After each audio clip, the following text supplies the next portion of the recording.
This is Gary Butterfield. This is Cole Ross. And this is Monster, my podcast. And these are the Hounds of Tindalos. There's a monster in my podcast. So Tindalos is a whole thing.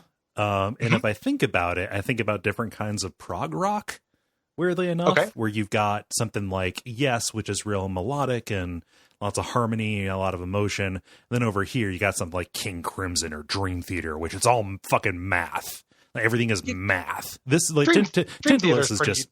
I don't know. I don't know prog. Yeah, I don't know prog as well as I want. Yeah. Over here, you got Tool. You got Tool, which is it's all fucking math, and that's what Tindalos is. We are beings from beyond time, and we travel through angles.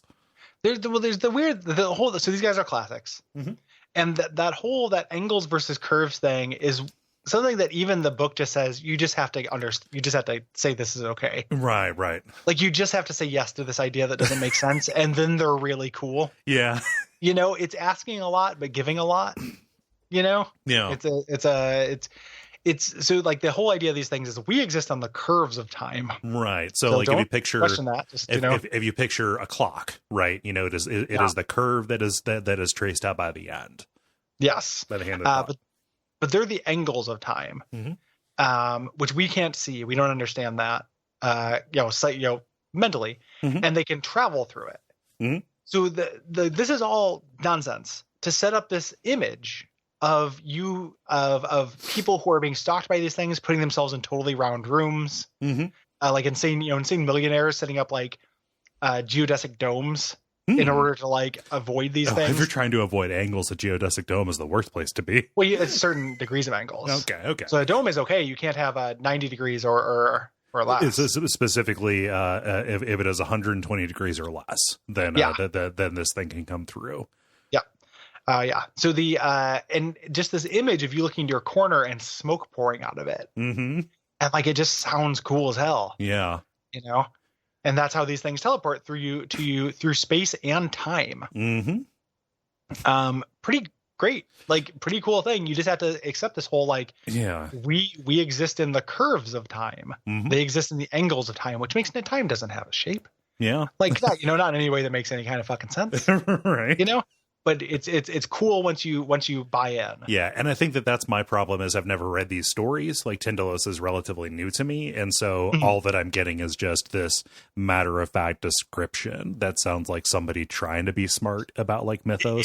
It's like somebody taking the whole that little passage from the Call of Cthulhu where like I was almost swallowed by a rogue angle in the ground or something like that, and just like what if we made a monster that was all about that, but as a source of paranoia, which is like these are not actually like hounds, they're not like really dog like. No. They just call them that because these things will hunt you down. And there's an awful lot of like really cool math that they have you do, saying like, okay, they can spot you from wherever they exist in time, and the amount of time it takes to you. So you have to.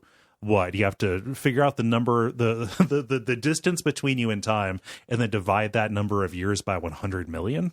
Yeah, and then that establishes the number of days it takes to find you. So the idea is like there's lots of scrying and stuff that happens in the tabletop game, and the example they use of this guy who found a gem, decided to look through it. It shows in the past, but he sees one of these hounds, so that's fucked up.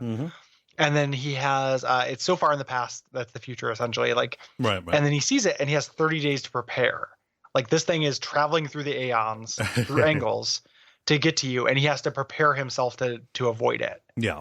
And that's super cool. Like that's just a really neat idea. I don't know if I haven't read a lot of like non-Lovecraft mythos stuff, but I'm sure somebody's taken that idea and run with it and done like a travel, like a diary, like the 30-day diary of like this happening and the paranoia and the ratcheting up of like unwell and unsteady defenses that you make. Yeah. To kind of prevent this thing. And how, how many days are lost to actually trying to figure out how far back you looked.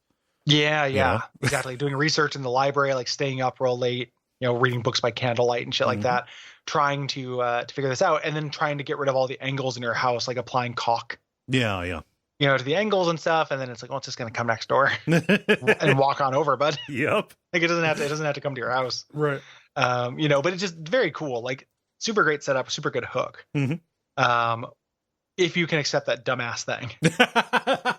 Well, just at the base level, all it's like science. Give me one miracle explaining the Big Bang, right? It's like how you can get that really good hook if you can accept that dumbass thing, John Popper. Brought to you by our backers at patreon.com/DuckFeed.tv.